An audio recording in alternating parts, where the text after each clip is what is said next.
Loué soit le nom de Jésus pour toujours, que son nom soit loué. Des flots qui jaillissent de la maison de Dieu à Jésus qui guérit un paralytique, tout cela nous conduit peu à peu à la Semaine Sainte, à Jésus sur la croix dont le côté laisse jaillir le sang et l'eau, à partir duquel nous avons la vie. C'est la vie qui est en jeu. Certains nous font part des peurs qu'ils ont, plus particulièrement ceux qui sont soignants, qui sont à l'hôpital et qui craignent pour leur vie. Comment vivre cela? Comme le suggère notre évêque, Monseigneur Lebrun, la première chose est d'abord de reconnaître ces peurs qui nous animent, nos inquiétudes, de savoir les regarder en face. En fait, d'accepter de voir que nous avons une faiblesse. Car notre humanité n'est pas grande quand elle n'a pas peur, mais elle est grande quand elle sait faire face à ses failles, à ses peurs.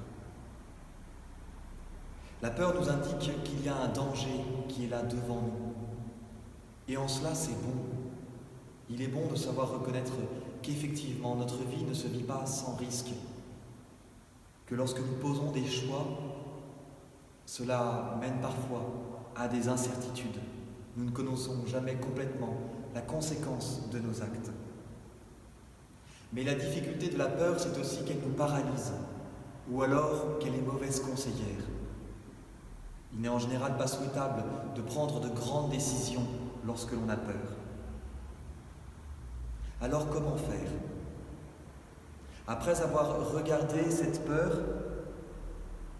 peut-être pourrions-nous d'abord nous demander ce qui matériellement peut nous aider à la réduire, ce qui matériellement peut nous aider à limiter notre contact avec le danger, à limiter la possibilité de ce qui est en face de nous à nous faire du mal. La deuxième chose, certainement, c'est aussi d'avoir des personnes avec qui échanger, parler de cette peur. Non pas que nous ayons toujours besoin de réponses,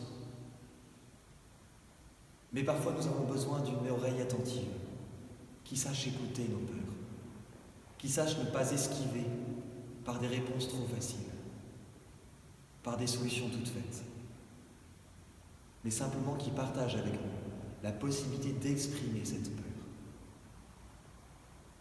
Et puis, la dernière chose enfin, c'est de nous remettre devant la grande question du but de notre vie.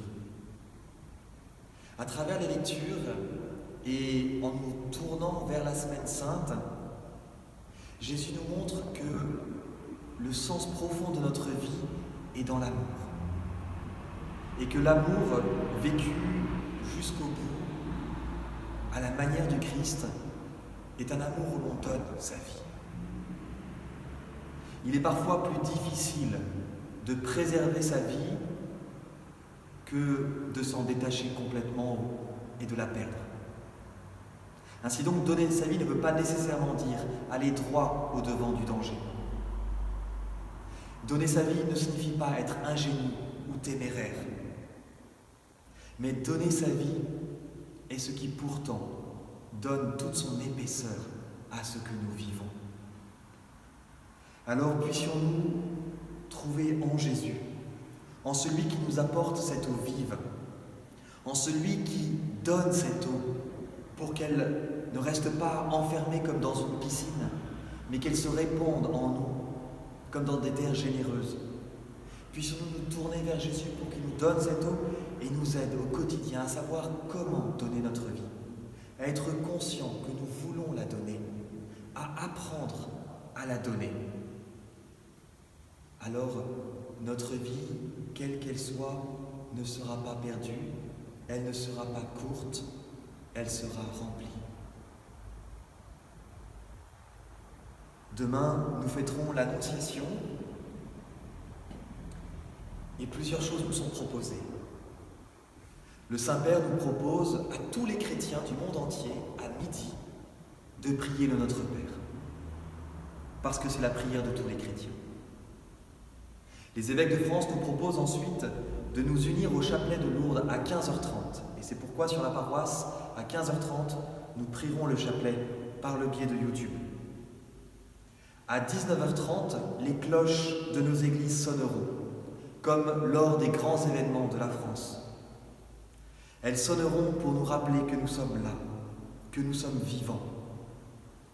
Et il nous est demandé, il nous est proposé, en famille ou seul, d'ouvrir nos Bibles à l'évangile de Saint Luc, au chapitre 1, les versets 26 à 38, pour relire l'Annonciation, relire cette annonce de Jésus qui vient dans notre vie, par la Vierge Marie.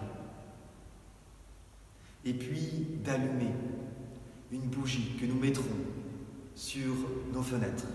Si ce n'est pas une bougie, ce sera une lumière, peu importe, mais que nous puissions éclairer notre nuit. Enfin, je vous proposerai aussi, puisque demain est un jour de fête et de solennité, que nous nous mettions sur notre 31, que nous nous habillions bien, que nous fassions comme un grand jour de fête, avec un bon repas, parce que l'homme vit avec le temps, et le temps doit être sanctifié, comme le Père Romain aime à le rappeler. Alors sanctifions ce jour de manière concrète, en nous habillant bien. Laissons nos jeans et mettons nos plus beaux habits pour nous réjouir. Loué soit le nom de Jésus, que toujours son nom soit loué.